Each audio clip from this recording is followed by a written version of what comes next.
IPL 2024 সালের জন্য মাথায় হাত শাহরুখ খানের। এই ক্রিকেটারকে বাদ দিয়ে বিশাল বড় ভুল করেছে কেকেআর টিম।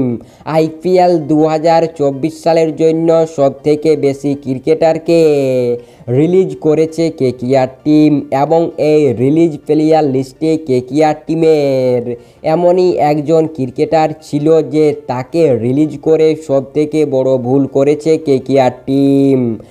ফ্রেন্ডস, কোন এই ভয়ঙ্কর ক্রিকেটার যাকে ছেড়ে দিয়ে সবথেকে বেশি বড় ভুল করে ফেলেছে আইপিএল 2024 সালের জন্য?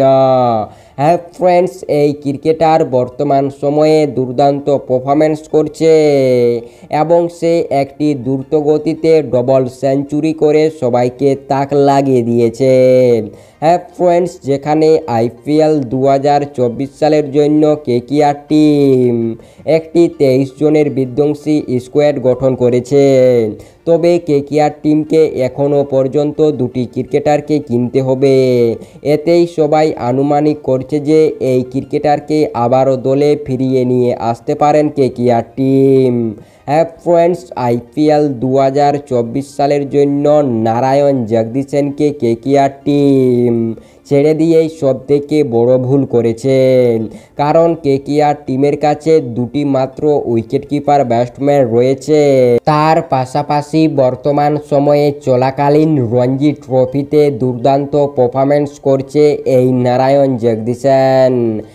ফ্রেন্ডস, তামিলনাড়ুর হয়ে খেলছেন এই ক্রিকেটার এবং তিনি একটি দ্রুত গতিতে ডবল সেঞ্চুরি করে সবাইকে তাক লাগিয়ে দিয়েছে, যেখানে সে মাত্র 477 বলে 256 রানের একটি অপরাজিত দুর্দান্ত ইনিংস খেলেছেন এবং এই ইনিংসটিকে দেখে সবাই এটাই মনে করছে যে কেকেআর টিম এই নারায়ণ জগদীশনকে ছেড়ে সবথেকে বেশি বড় ভুল করেছে, যেখানে এই নারায়ণ জগদীশনকে কোনো টিম আইপিএল 2024 সালের জন্য কেনেনি।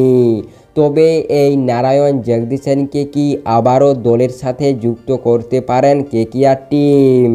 এটাই থাকবে আমাদের সবথেকে বেশি দেখার বিষয়।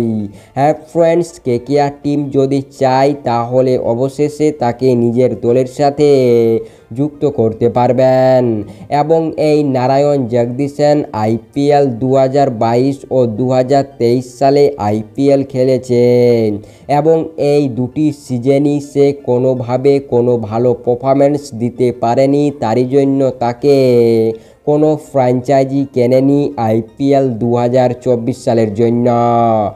ফ্রেন্ডস, তার পারফরমেন্সকে দেখে আবারও দলের সাথে যুক্ত করতে পারেন কেকেআর টিম আইপিএল 2024 সালের জন্য।